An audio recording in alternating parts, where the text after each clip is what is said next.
It's idyllic. I mean, it's, you know, Nailcote Hall's it's a little gem out here in the middle of Warwickshire. Well, I think there's a nice atmosphere about it. It's not intense pressure. There's an element of the garden party atmosphere about it. Quaint place for a start. You drive in and you can see it's pretty low-key fun. The celebrities and pros are all pretty relaxed about it. Everybody feels approachable, I think, here with the way things are run.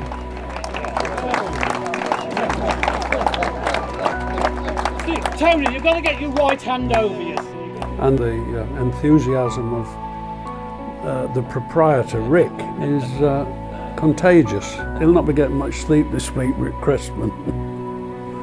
I played with Eric Hurd, who's the Farm Foods owner and main sponsor. I play with him tomorrow, and I usually play with him in the event proper. So Eric's a delight, and he came over to Florida last winter and visited and played our course at the concession where I live, and had a good time there. So we've become good friends, and I enjoy playing with him. Last year, Tony celebrated the 40th anniversary of his Open victory. This year marks the 40th anniversary of another majestic golfing achievement, Tony's US Open victory at the Hazeltine National Golf Club in Minnesota.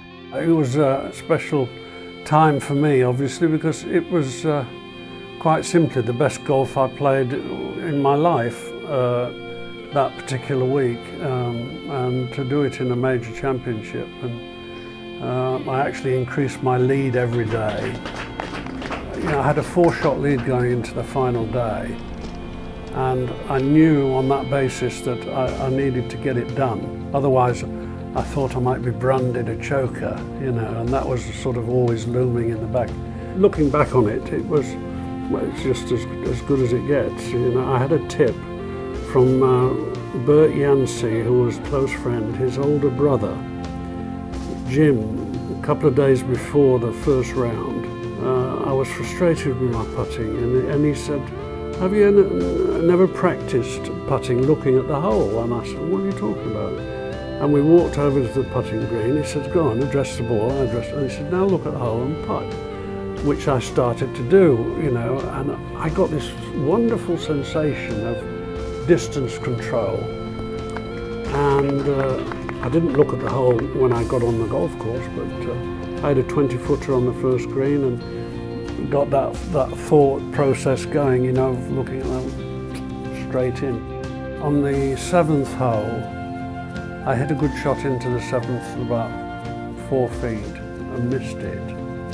And then I 3-putted the 8th, and I was starting to wobble a bit.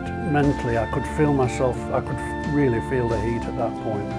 And I hit 2 good shots onto the 9, so 4-iron into the middle of the 9th green. I had about a, I don't know, 28, 30-footer, which I hit far too hard. And it hit the back of the hole, and I thought it might go clean over the hole, I hit it so hard. And it hit the back of the hole, jumped in the air and went in, decided to go in.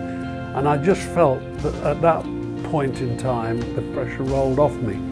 And I actually quite enjoyed the back 9. I mean, I felt like I belonged then, and I remember standing on the last green, 30 feet, and again, I thought, well, it'd be a great way to finish, to hold this, and as I'm thinking it, I'm doing it, and, you know, it was the end of a perfect week, straight in the middle of the hole for a 7-shot victory. You know, I think it was only the sort of stalwart golfers, the people that really knew the game, that really appreciated the enormity of it. You know, I had a 2-shot lead, and then a 3-shot lead, then a 4-shot lead, then a 7-shot lead. You know, I just ran away with it, and until Tiger won by 15, there was nothing like that.